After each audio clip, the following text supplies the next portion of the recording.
네, 토론회에서 두 분 모셨습니다. 옛 새누리당 국회의원과 청와대 경제수석을 지낸 강석훈 성신여대 교수, 그리고 이원재 랩 2050 대표입니다. 두 분 어서 오십시오. 반갑습니다. 네, 안녕하세요. 안녕하세요. 네, 자, 4.7 여당의 참패.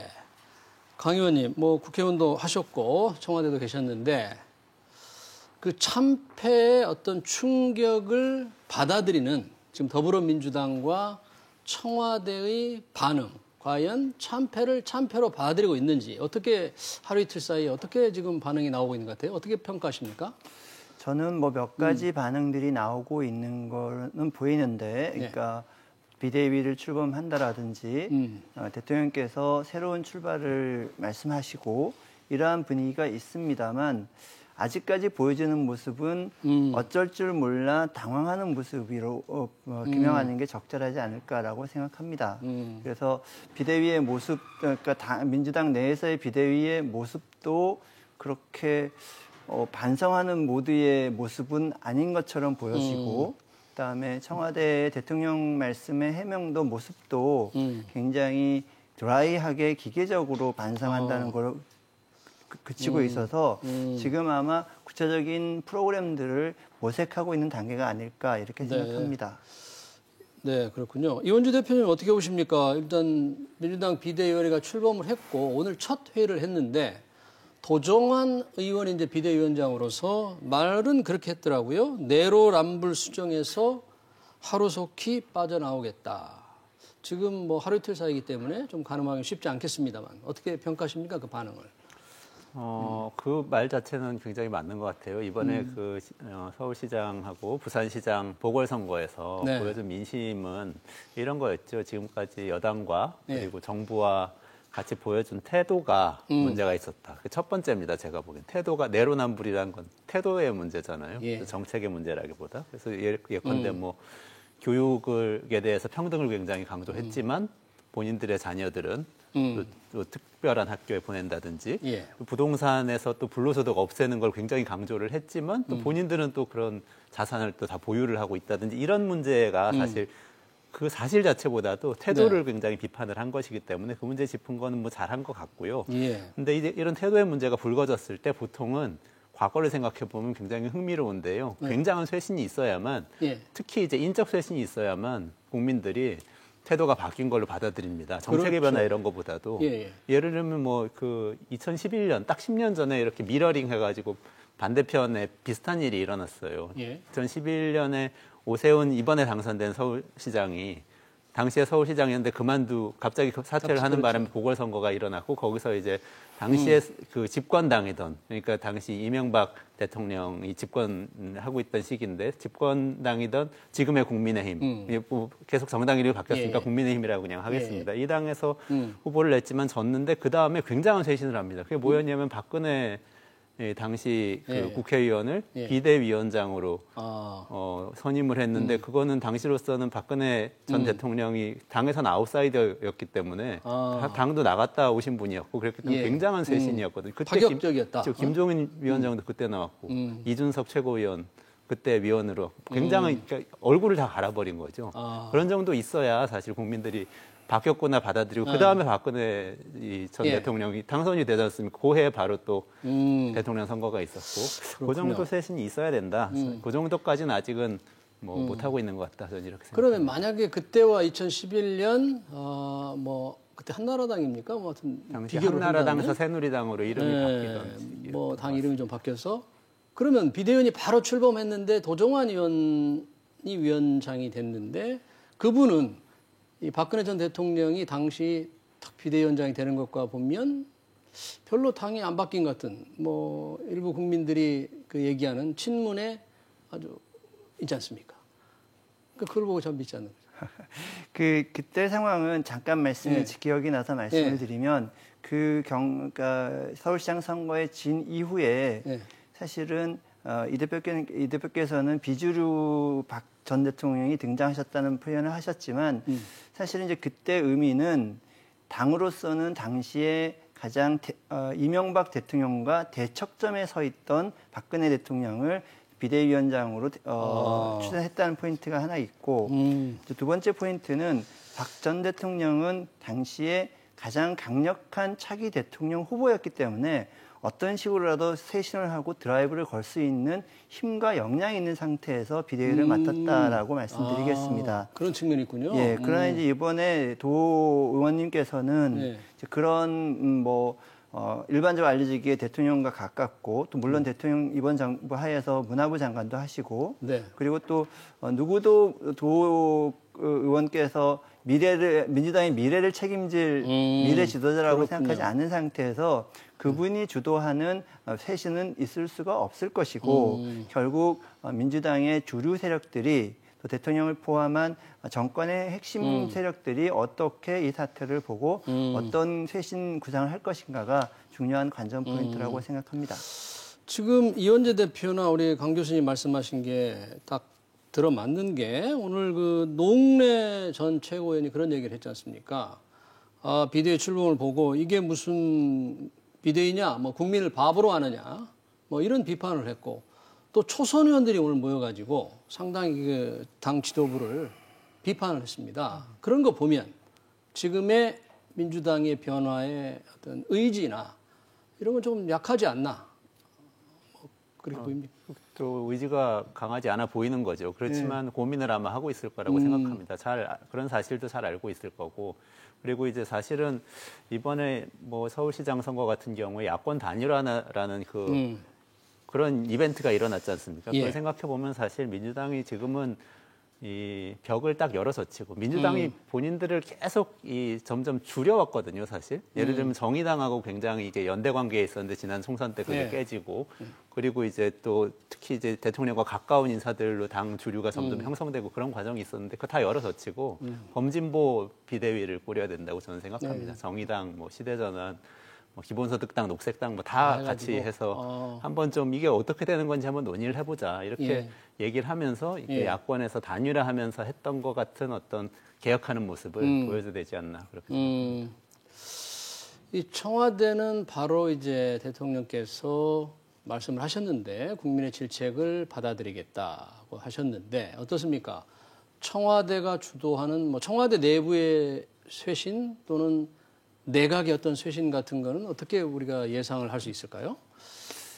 저는 이제 대통령께서 2줄짜리 해명을 하셨고 민생 안정과 코로나 극복 그리고 부동산 적폐 청산의 3가지 정도의 워딩을 말씀을 하셨습니다. 그래서 그걸 보고 저는 대통령께서 이것밖에 하실 말씀이 없나 혹시 더 하실 말씀 없을까 또 국민들이 받은 놀라움 그리고 또 민주당 지지자들이 받아들였을 충격 이런 것들에 그냥 말씀이 좀 더 있을 법도 한데 이제 그 짧은 문장을 보고 다소 좀 의아한 부분도 있은 것 같습니다. 그런데 사실은 지금이 이제 그 대통령 5년 단임자의 4년이고 향후 지금 정상적인 스케줄이라면 올 9월부터 민주당이나 또는 국민의힘에서 대통령을 뽑는 경선이 시작되는 국면입니다.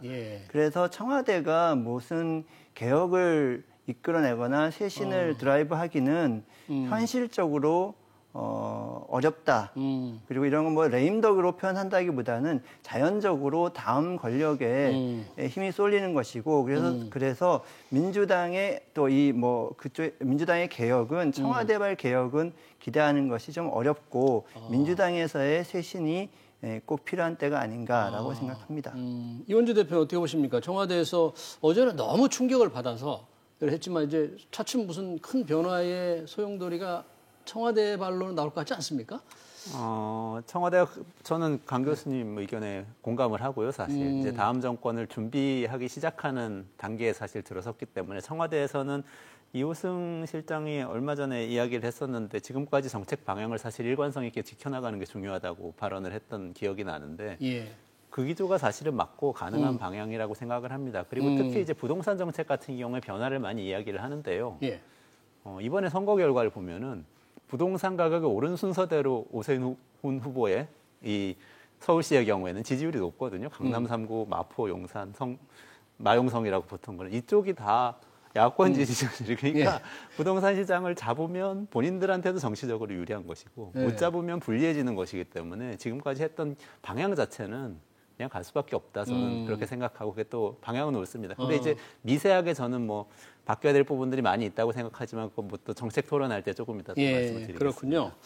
그러면 정책 토론에 앞서서 뭐 야당은 뭐 야당이 좋아서 국민들이 표를 줬겠냐, 여당이 싫어서 표를 줬을 뿐이다. 야당도 반성해야 된다는 내부의 목소리가 많이 나오고 있는데 야당의 뭐 변화보다는 야당은 이제 대권을 다투는 사람들이 조금 힘을 낼 것 같은데 어떻게 보십니까? 누가 이제 힘을 더 얻게 됩니까? 야당에서?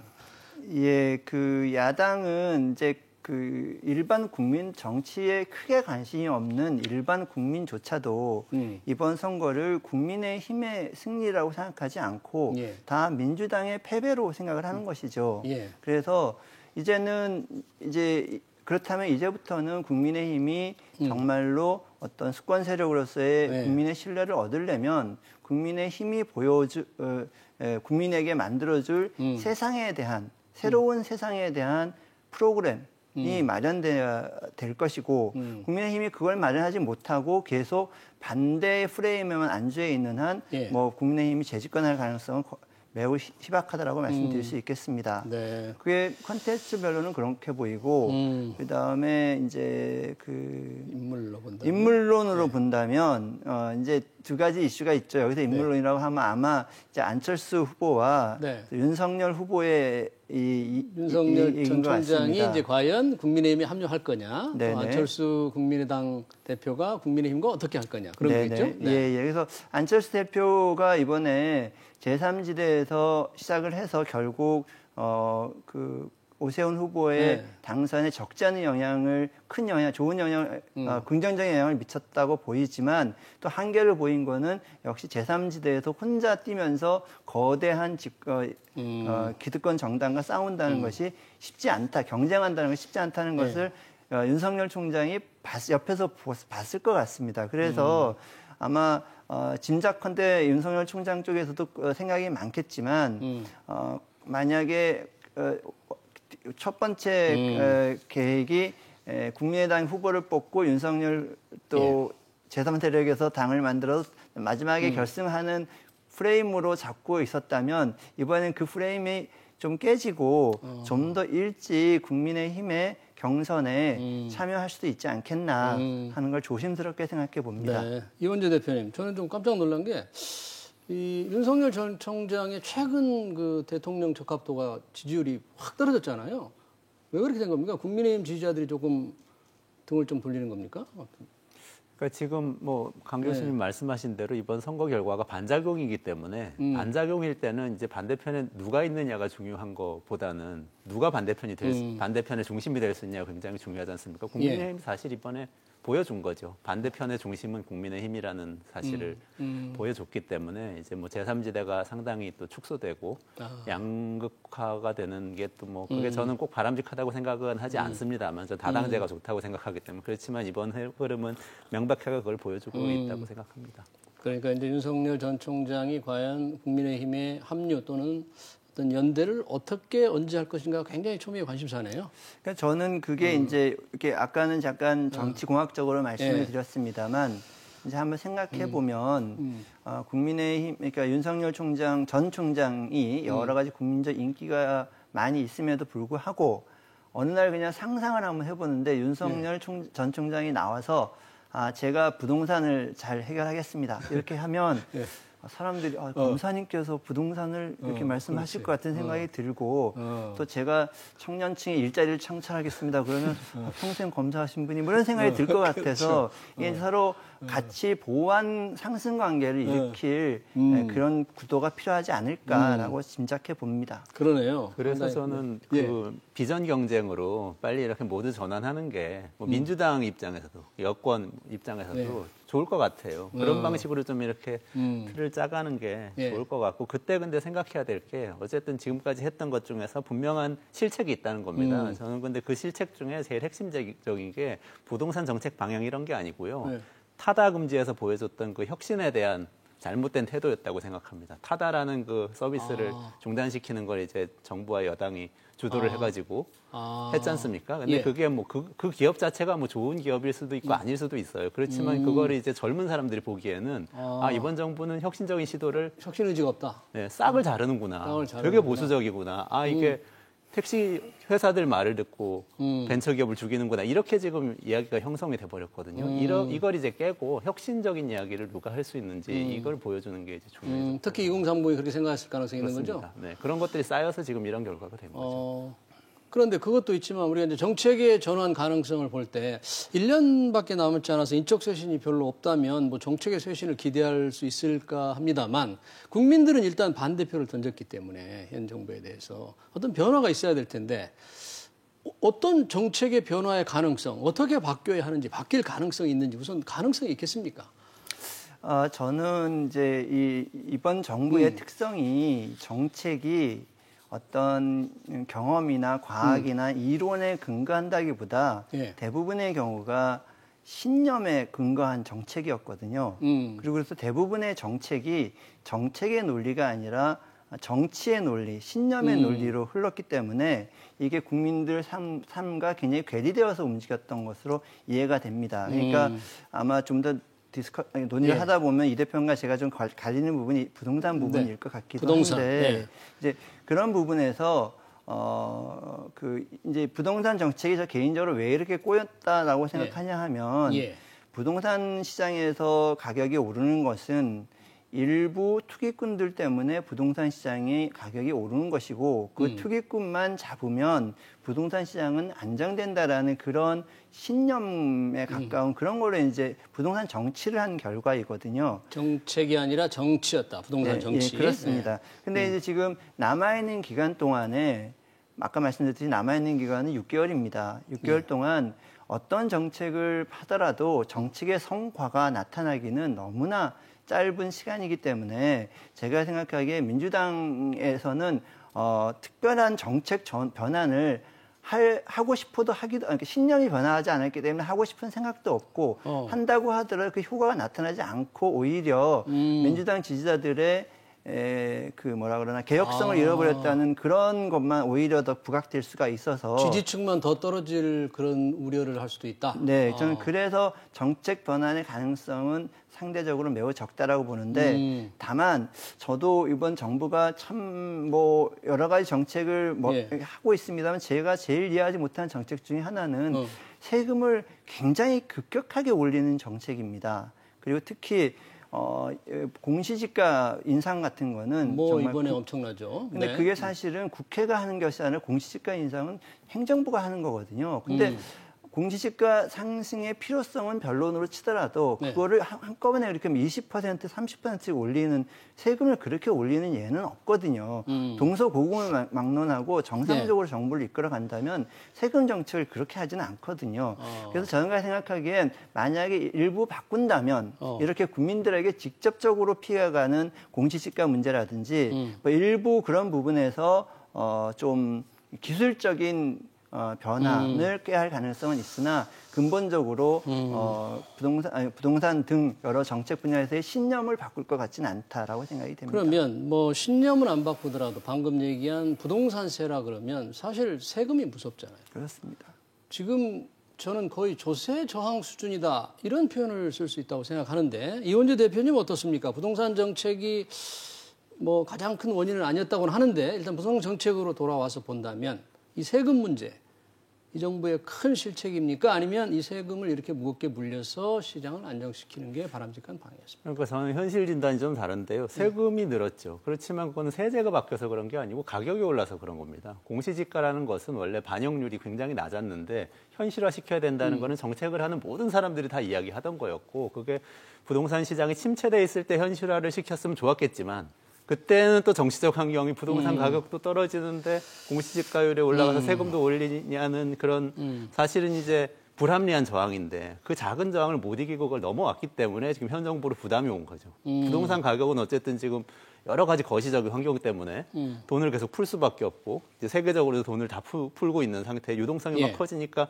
자산 시장은 이제 인플레이션 자산 시장에서 일어나서 가격이 오르는데 그렇지만 원론적으로 제가 볼 때는 굉장히 드라이하게 어쩌면 원론적으로 그냥 행정적인 작업을 진행을 한 겁니다.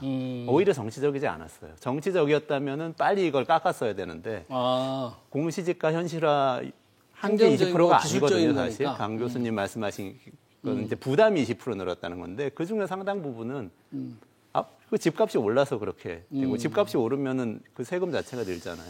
그런 이슈가 있기 때문에 저는 이제 그거는 이 정권 끝날 때까지는 어쨌든 뭐 그대로 가야죠. 그걸 또 흔들면은 다음 정권에서 누가 대통령이 되든 간에 부동산 정책은 이제 못 합니다. 그냥 레세페 시장을 맡겨야 되는데 그런 환경을 딱 생각해 보면은 세금 못 올리고 부동산 가격 계속 오르고 유동성 계속 풍부한 상태 그렇게 가다가 빵 한번 거품이 터지면서 이제 그렇게 경제 위기가 오는 거거든요. 그래서 지금은 그냥 이대로 기조를 잡고 가는 게 맞다 저는 이렇게. 근데 저는 이제 말씀드렸지만, 그러니까 정부를 운영하다 보면 또 세금이 필요하고 또 필요에 의해서 세금을 올릴 수도 있습니다. 근데 두 가지 포인트로 말씀을 드리면 하나는 예를 들어서 연간 5% 상승한다. 뭐 이런 거면 국민들이 뭐 그래도 세금 내기 싫지만 국가 사회를 위해 쓰인다면 낼 수 있을 텐데 이렇게 한 해에 그렇게 막 두 자릿수 이상으로 세금이 상승하는 것은 사실은 적절한 조세 정책이 아닐 뿐더러 국가 운영 방식도 아니라고 생각합니다.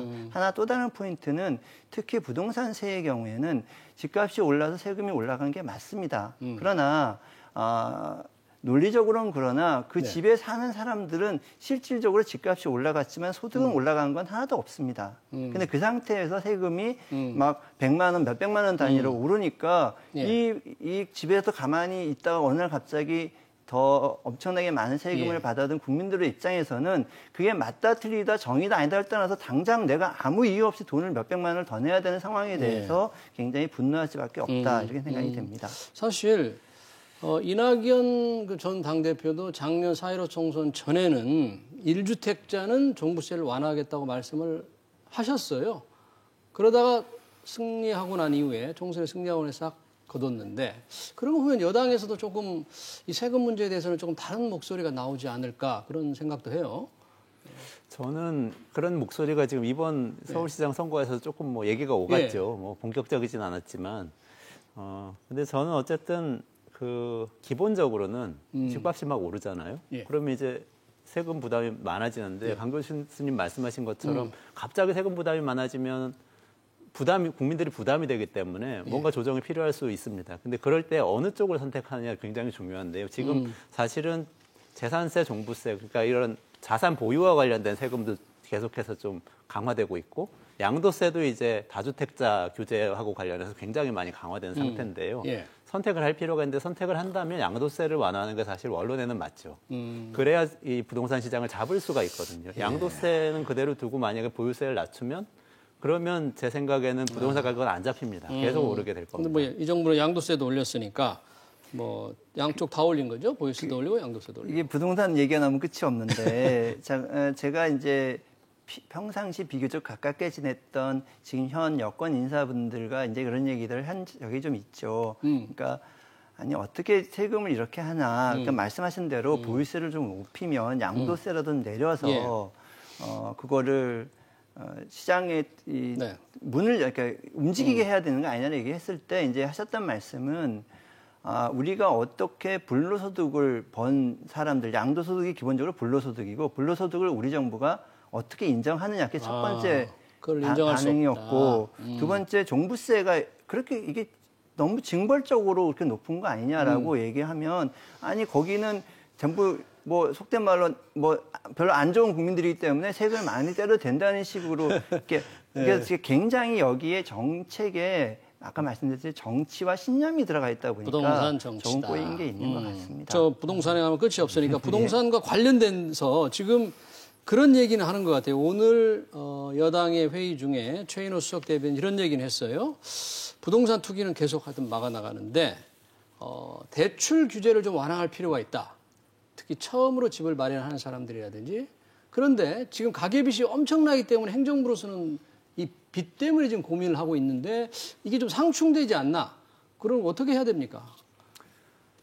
상충이 되는데 예. 제가 이제 제 생각에 이제 이번 정부와 여권이 놓쳤던 가장 중요한 다음 포인트가 그겁니다. 아까 제가 혁신 말씀드렸는데 특히 이제 20대, 30대 어쩌면 40대 한 초중반까지도 어떤 생각을 하고 있냐면 자산을 마음 놓고 막 늘리고 있는 사람들이 눈에 보이는데 주변에 막 늘어나잖아요. 그리고 그 중에는 뭐 청와대에서 일하시는 분들이나 네, 그렇죠. 국회의원 하시는 분들도 많이 계신 걸로 보이고 예. 뭐 강남에 집 갖고 있고 이런 분들 보이는데 그분들은 어떻게 늘렸을까? 다 대출 받아서 늘렸거든요. 그분들도 뭐 이렇게 현금이 많아서 재벌들은 많지는 않아요. 그렇죠. 근데 나는 왜 돈을 못 빌리게 하지? 이거거든요. 근데 그거는 그냥 단순한 정서는 아닙니다. 제 생각에는 지금 전 세계적으로 격차가 소득 격차도 굉장히 심해지고 있지만 미국이든 유럽이든 다 마찬가지지만 자산 불평등을 사실 전문가들이 많이 얘기를 합니다. 예. 토마 피케티라는 프랑스 경제학자도 얘기했던 게 결국 세습 자본주의 된다. 그거는 자산 격차를 이야기하는 거거든요. 그러면은 어떻게 해야 되냐면 자산을 무슨 토지 개혁하듯이 옛날에처럼 다 몰수해가지고 나눠줄 거 아니면 본인이 형성할 수 있는 기회를 줘야 되는데요. 그 기회가 대출입니다. 근데 이거를 자꾸 금융관리 관점에서 보면 가계부채가 많은데 늘어나면 안 된다라는 예. 관점에서 계속 보게 되는데요. 금융위원회는 계속 그걸 강조하던데. 그러니까요. 근데 그러면 가계부채가 늘어나지 않고 관리가 되면서 자산 격차가 벌어져서 우리가 계급 사회가 돼버린다. 그럼 예. 괜찮은 거냐? 그런 질문에 대해서 아마 금융위원회는 답할 수 없을 거예요. 이건 그런 테크니컬한 문제가 아니고 네. 정부가 의지를 가지고 청년들은 자산을 형성할 수 있게 해줘야 된다고 하면서 대신에 보유세는 강화하면서 자산을 갖고 있는 사람은 거기에 맞게 충분히 부담해야 된다. 이 원칙을 명확하게 해주면서 예. 세대 간에 그래도 어떤 세대는 책임을 지고 어떤 세대는 좀 수혜를 받고 이렇게 균형을 맞춰줬어야 된다. 저는 이렇게 생각합니다. 또 하나 뭐 그 문제를 토론하기보다는 조금 진행을 해서 문재인 대통령이 전 국민 위로금 지급을 전에 말씀을 하셨잖아요. 과연 젊은이들이 이 전 국민 위로금 지급 같은 경우를 반겨할까? 2030 세대를 위해서 이게 지금 한다면 이걸 어떻게 생각할까? 어떻게 보실까요? 저는 뭐 제가 젊은 세대가 아니라서 그보다는 나이를 좀 먹어서 어떻게 생각할지 모르겠는데, 그러니까 저희 기성세대가 생각하는 공정과 젊은이들이 생각하는 공정이 차이가 난다는 것이 이번 선거 결과라고 저는 생각을 합니다. 저는 마치 저희 세대나에서는 다 같이 어려운 때 자랐던 저희 세대는 골고루 똑같이 나눠주는 것이 참 공정하다고 느껴질 수도 그렇게 생각했던 것 같으나 이번에 젊은이들이 얘기하는 거는 그게 공정이 아니고 형편에 맞게 상황에 맞게 거기에 맞게 정책을 하라는 의미의 저는 공정이 이번에 표심이 아닌가라고 생각하고 그 표심은 아니지만 요새 최근에 나오는 많은 보도들은 회사 내에서 그동안 선배들은 예를 들면 성과급을 받아서 다 N분의 1로 나눠주는 거에서 익숙한 선배들이 젊은 사람들이 뭔 소리냐 그렇죠. 이렇게 이제 새로운 공정의 요구가 나오고 있는 것 같아서 저는 이번 정부가 뭐 그걸 줄지 안 줄지는 모르겠고 선거 전에 한번 슬쩍 얘기했던 거라서 그걸 지킬지 안 지킬지는 모르겠습니다. 그러나 그 관점보다는 그렇게 나눠주는 것이 결코 젊은이들의 공정의 그거에 부합되는 그런 건 아닌 것 같다라고 말씀드리고 싶습니다. 그렇군요. 제 생각에는 근데 그거는 아마 삼성전자나 현대자동차나 뭐 NC소프트 다니는 청년들은 그런데요. 또 뭐 서울대, 연세대, 고려대 다니는 청년들은 그런데요. 대부분의 청년들은 지금 일자리가 없습니다. 그래서 대부분 뭐 하루 나가서 하루 버는 배달을 하거나 또는 뭐 편의점 아르바이트를 하거나 근데 그런 것들도 다 자동화되면서 없어지고 있고 그렇거든요. 그렇기 때문에 저는 이거는 세대 문제로 볼 게 아니고 그런 이제 불안정한 청년들 그리고 이제 수입이 끊기는 자영업자들, 폐업하는 소사장들 이런 분들을 생각하면서 정책을 펼쳐야 되고 전 국민 아니라도 괜찮은데 이 재난 때문에 생긴 이 문제들에 대해서는 어쨌든 이 소득을 보전을 정부가 해주는 게 필요하다고 생각합니다. 저는 제 말씀을 다시 말씀드리면 제가 그 뭐 NC소프트 다니는 분들의 얘기가 아니라 동일한 돈이 있다면 그 말씀하셨던 어려운 청년들에게 더 많이 지원이 가는 게 공정이 아니냐는 취지로 말씀을 드린 거죠. 전 국민에게 그냥 나눠주는 것 자체가 단순하게 젊은이들이 공정으로 생각하지 않을 수 있다. 뭐 이런 건 아니겠습니까? 과연 어떤 정책이 나올지 정말 경제정책의 대전환이 있을지 조금 지켜봐야 될 것 같습니다. 네, 오늘 두 분 고맙습니다. 강석훈 성신여대 경제학과 교수 그리고 이원재 랩 2050 대표였습니다. 감사합니다. 네, 감사합니다.